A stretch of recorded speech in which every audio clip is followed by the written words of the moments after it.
irmão, saber qual é a vontade de Deus, buscar a lei do Senhor, mas entender que durante a nossa jornada vai surgir desafios e que se eles surgirem, nós temos que entender que se estamos em conexão com a vontade de Deus, temos a aprovação do Senhor, temos o aval de Deus, não vamos desistir, nós temos que levantar a cabeça e prosseguir e alcançar o nosso alvo, o plano que não é nosso, mas é divino, louvado seja o nome do Senhor.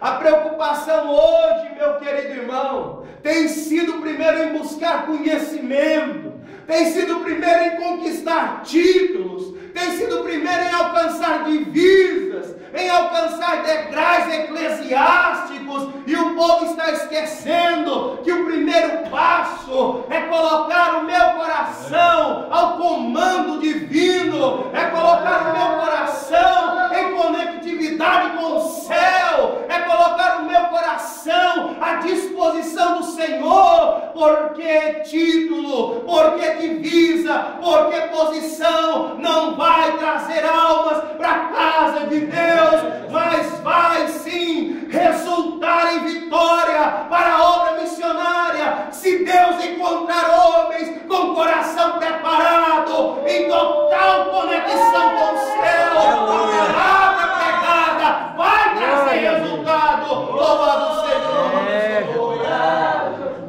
Aleluia. Se você pensa que a missão de Esdras era fácil, você está enganado. Mas Esdras já sabia qual era a vontade de Deus, porque Esdras conhecia a lei. E Esdras conheceu com certeza o que Deus falou através de Jeremias. Porque Jeremias, no capítulo de número 29, versículo 10 ao 14, Deus está ali usando Jeremias para escrever uma carta aos exilados da Babilônia, e dizendo Deus através do profeta que iria lhes visitar quando acabasse os 70 anos de cativeiro, e iria trazê-los de volta para a terra que um dia ele prometera dar a Abraão, Isaque e Jacó. Glória a Deus. Esdras conhecia a vontade de Deus, e Deus começara a cumprir isso nos dias do rei Ciro, quando é determinada ali uma ordem do rei para voltar o povo judeu de novo às terras de Jerusalém. E a Bíblia diz que Deus levanta um homem chamado Zorobabel, o Zorobabel da linhagem de Davi. Levanta também ali um sacerdote por nome de Josué, Josua. E ambos os dois caminham em direção a Jerusalém, para poder estar ali restaurando a terra que um dia fora assolada devido à desobediência de seus pais e dos últimos reis de Judá.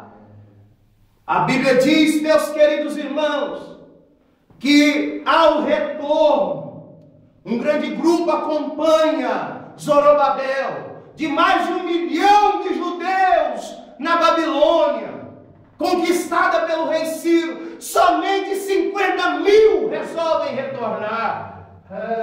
Somente 50 mil acreditam verdadeiramente no que Deus falara através de Jeremias. 50 mil entram juntamente com Zorobabel e Josué para retornar. Capítulo 3 de Esdras, a Bíblia diz que o altar é erguido. Eles organizam primeiro a adoração, eles organizam primeiro a comunhão com Deus através de um verdadeiro sacrifício. E a palavra de Deus diz que Deus começa a se agradar. O templo começa a ser erguido, meus queridos irmãos, no ano de número 538. Mas durante 18 anos, a negligência chegou nos termos de novo de Jerusalém. Parece que se esqueceram do cativeiro. Parece que se esqueceram do sofrimento. Parece que se esqueceram da saudade que eles tinham no coração dos filhos de Sião. esqueceram de fazer a obra de Deus. Deus levanta Ageu, Deus levanta Zacarias, e Deus fala por intermédio do profeta Ageu: até quando vocês estarão preocupados convosco próprio? Até quando vocês se preocuparão com vossas casas estucadas e a minha casa deserta? Até quando a minha casa ficará por ser reedificada?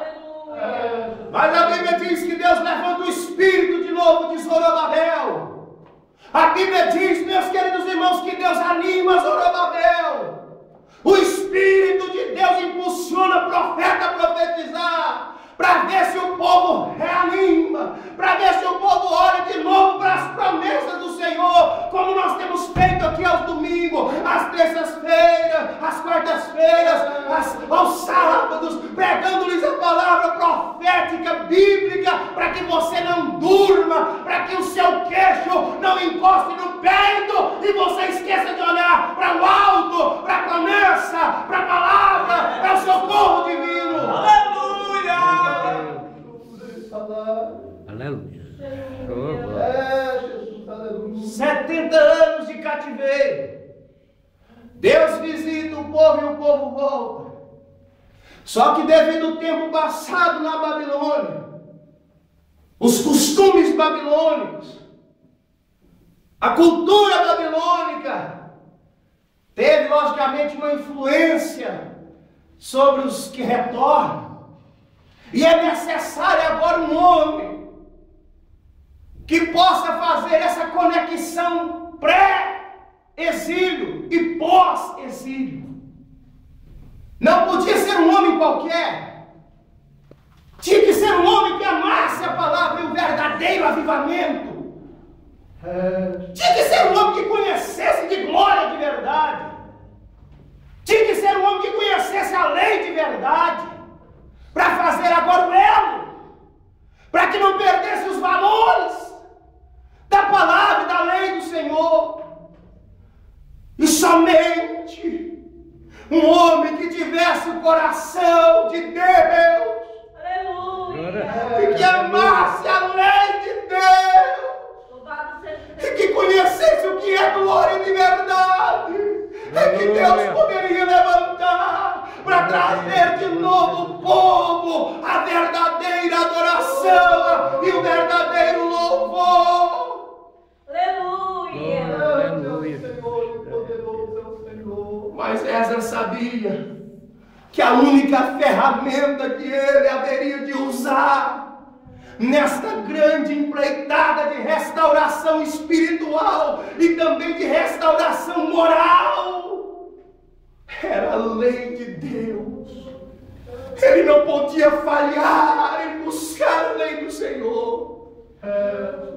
Ele não poderia falhar em buscar o conhecimento. O tempo era escasso. Quanto mais tempo se passasse, pior ficaria. É como eu vejo hoje, quantas pessoas que estão retardando o propósito de Deus, pois não buscam ter um coração conectado, identificado com Cristo. Jesus, aleluia. Assim. Esdras, ele era preocupado com o futuro da nação de Israel. Ele não estava preocupado somente com os dias que ele estava vivendo. Ele estava preocupado com o futuro da lei.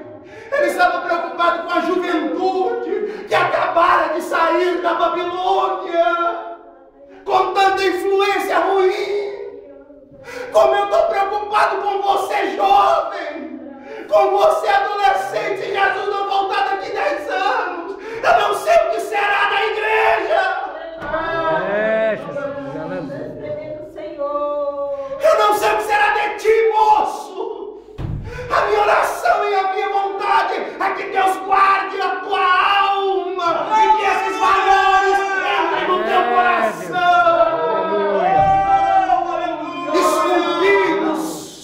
Esculpidos como escultor esculpe uma rocha, como o dedo de Deus escreveu os mandamentos na pedra e deu a Moisés. A minha oração é para que Deus também marque o teu coração com esta palavra, jovem. Aleluia. Provérbios 4:23, a Bíblia diz que devemos guardar o nosso coração. Que de tudo que temos para guardar, guardemos o nosso coração, porque é dele que procede as saídas para a vida. E agora Esdras está preparando o coração. Esdras não podia falhar, irmão. O tempo de Esdras chegou. O tempo e a hora de Esdras trabalhar para Deus chegou. Zorobabel já estava passando, já tinha feito a tua parte. O tempo de Esdras chegou. Escuta aqui uma coisa. Você que tem chamada missionária, o tempo de Paulo, Pedro, Tiago passou. O tempo de Gunnar Ving e Daniel Berg já passou também. Agora o tempo é meu. A oportunidade é minha e é tua. O nosso tempo chegou. Eu não posso falhar e você também. Não adianta botar o olho na lenha e o coração está longe de Deus. Prepara o teu coração e coloca ele em conexão com o céu. Em conexão com Deus. Oh, meu irmão, meu apelo nessa noite, dirigido pelo Espírito Santo de Deus. É que a igreja missionária tenha um coração divino na terra. É que a igreja missionária esteja em conexão com o coração do Senhor. Aleluia. Aleluia. E Esdras purifica o coração, porque Esdras sabia que qualquer coisa poderia tirá-lo do entendimento da lei. Qualquer influência externa poderia atrapalhá-lo de buscar aquilo que ele mais precisava. Era a única ferramenta. Era a única ferramenta. Mas eu dou glórias a Deus, porque quando Deus vê o esforço de Esdras, eu vejo a mão de Deus nesse capítulo de uma maneira tão grande sobre a vida do escriba, sobre a vida desse homem de Deus, sobre a vida desse sacerdote que intercedeu ao povo, ao Senhor de uma maneira tão grande, tão altruísta e tão amorosa. A Bíblia diz, meu querido irmão, no versículo 6, no versículo, meu querido irmão, de número 9, e a Bíblia Sagrada também vai dizendo no versículo de número 28, que a mão do Senhor estava sobre a vida de Esdras. Coisa gloriosa é quando nós estamos buscando estar em sintonia com o Senhor, é quando estamos buscando estar de acordo com o coração de Deus, como costumamos dizer, no centro da vontade do Senhor. E nós até achamos que por causa dos desafios, que por causa das provas, por causa das oposições, nós pensamos que Deus está longe. Esdras poderia até achar difícil a jornada até Jerusalém. Esdras com certeza sabia dos problemas até Jerusalém, mas uma coisa gloriosa, a Bíblia não deixa de enaltecer e colocar e de fixar para mim e para você, em pelo menos 3 versículos desse capítulo, a mão de Deus estava sobre a vida de Esdras. A mão de Deus está sobre a minha vida também. A mão de Deus está sobre a sua vida também. Se você busca ter o coração do Senhor para fazer a obra missionária, não se esqueça, a mão do mais interessado está sobre a minha vida e a tua também. Louvado seja o nome do Senhor. Louvado seja o nome do Senhor. A mão de Deus